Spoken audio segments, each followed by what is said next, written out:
In New York, when Michael Daniel Fox was growing up, there was one, the Mick, and that was Mickey Mantle of the Yankees. Called Mickey by his family at a very early age, Michael Daniel, our newest inductee, was throwing a baseball when he was 3, born on May 30th, Memorial Day in the U.S. Mickey Fox's eagerly anticipated birthday present from the time he was 5 was being taken to a Yankees doubleheader at the stadium, and not in the cheap bleacher seats, but in the grandstand seats, and they cost $1.25. He loved the Yanks, and he adored the Mick. Well, today in Nova Scotia and across Canada, basketball fans know the name the Mick, but they use it to refer to this guy. He's a man who his peers, friends, and even foes refer to as reliable, confident, sensational offensively, demanding of himself, no shooter better, respect for the game, respect of his teammates, and lastly, I'd rather have him on my side than against me. Might I add to that, very relaxed in that chair. Look at he's very, very laid back.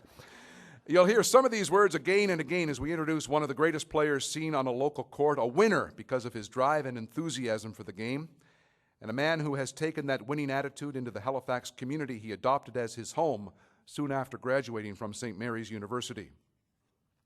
Let's go back to the time that he was recruited off the streets of New York to come to Halifax to study, earn 2 university degrees, and display those outstanding basketball skills. Well, I found Mickey because I was coaching high school basketball at the time, and he had a great game against us. He scored 12 or 14 points, but I think every one of those baskets was a jump shot from the deep corner, so I remembered him. And later on in the year, after Bob Hayes came down and contacted me about taking a St. Mary's job, I remembered that there was a young fellow from St. John's Prep in New York City who could shoot the basketball pretty well and had a good season, and I gave him a telephone call and went and visited his parents. We sat down with Mickey and we talked about the opportunity that coming to Nova Scotia and attending St. Mary's University would present to him and the family, and the rest is history. From the very first time that I met him, I knew that there was something special about him. Just the way that he conducted himself, his attitude, his approach to the game. One of the things with Mick was his work ethic and how hard he worked on his game and developing to the next level. And he continually matured as time went on as a player. And so the next year, which was the 72-73 season, we had some new talent come in, which made us an outstanding young team. We were a very young team, probably one of the youngest teams in the country, without question. And that year, Mick really blossomed, really developed into, the starts of being the outstanding shooter that he really became. Yes, indeed, he was a shooter. He was the catalyst for the Huskies teams on which he played. He was the go-to guy, the player his teammates knew would make the big shot when it counted most. One thing he had was an amazing first step, as good a first step as anybody, and he was so quick with it. And he had the uncanny ability to shoot going right or left, which a lot of guys can't do. As a result, defenses were always challenged to try and stop him. There was a sense of leadership there, and for the most part, I think the other guys deferred to him. So no, there was never any resentment about him taking the shots. We'd have a lot of jokes about it, and icing his elbow after the games and things like that, but and then there was never a shot Mick didn't like. I think by virtue of the fact that he scored the way that he did, that he came up big in the games when we needed him, opened the door for him to take as many shots as he wanted, quite frankly. In 1973, with Mickey in his second year, St. Mary's played in the CIAU Championship Final Four in Waterloo. They were a decided underdog in a building where the fans were rabid. In their opener, the Huskies beat Windsor in overtime with Mickey scoring 32 points. The next day against Lakehead, Mickey led St. Mary's to the school's first ever national championship, scoring 39 in a 79-67 win, and he was named tournament MVP. Well, I think he had a lot of confidence in year 2, and we had a lot of confidence in him as well. And I think most of all, his teammates believed in him.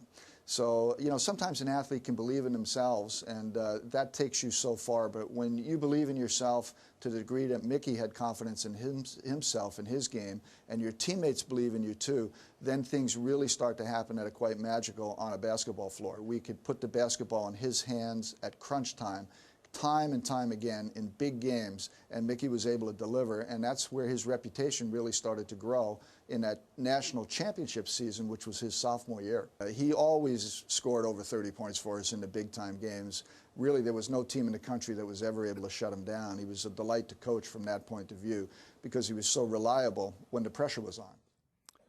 John Gallina remembers a key game at Acadia where nothing, tight defense or raucous fans, could stop Mickey Fox.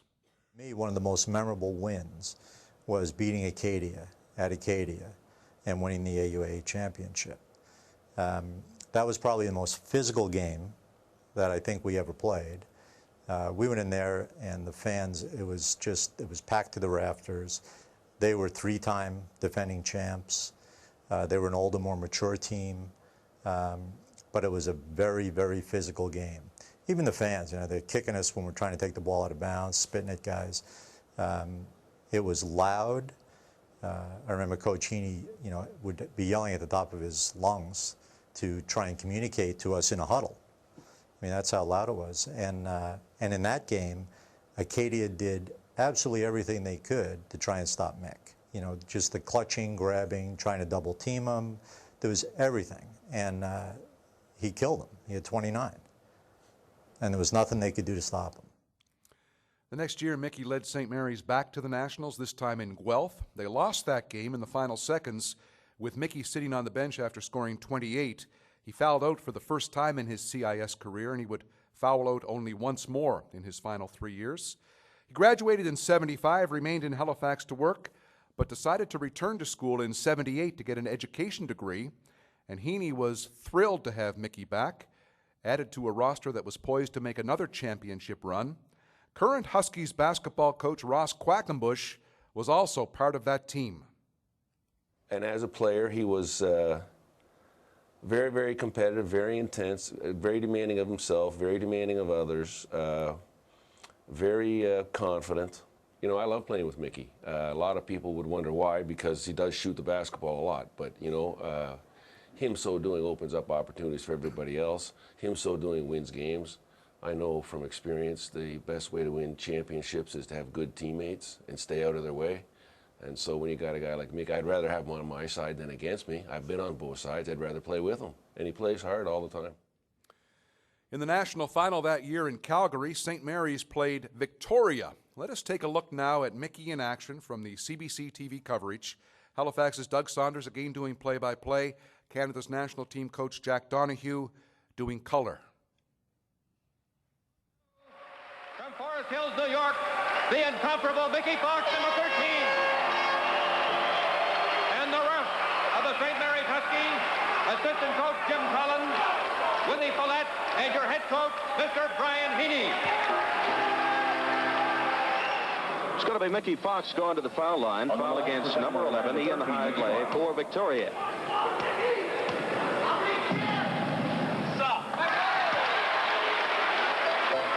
I'll tell you, Jack, you're going to put somebody at the foul line. You don't want Mickey Fox to be the man. I think the Victoria plan is to hope that Mickey Fox doesn't take control of the game too soon. He does it when it gets close, but they play a real team ball most of the other time. And they're probably the two best referees we have on the court, two best teams. No great problems going to be out there with rules and regulations. There's Fox. That's good. That bucket is good. Foul on the play. Potential three-point play here for Mickey Fox. He's just a machine. They really can go at that ball. The concentration he has when he goes up to shoot that ball is amazing. You'll often see, too, Jack, he gets on a streak. He won't hit a basket for maybe 5 minutes, and then all of a sudden, bang, they'll go to him 3 or 4 times, and he'll hit him every time. So he rarely shoots the ball unless he has it. That's the only time I think he could stop. Good point, Jack. He's back down to the other end with Mickey Fox leading the charge. Here's Fox, 20 feet, finds it.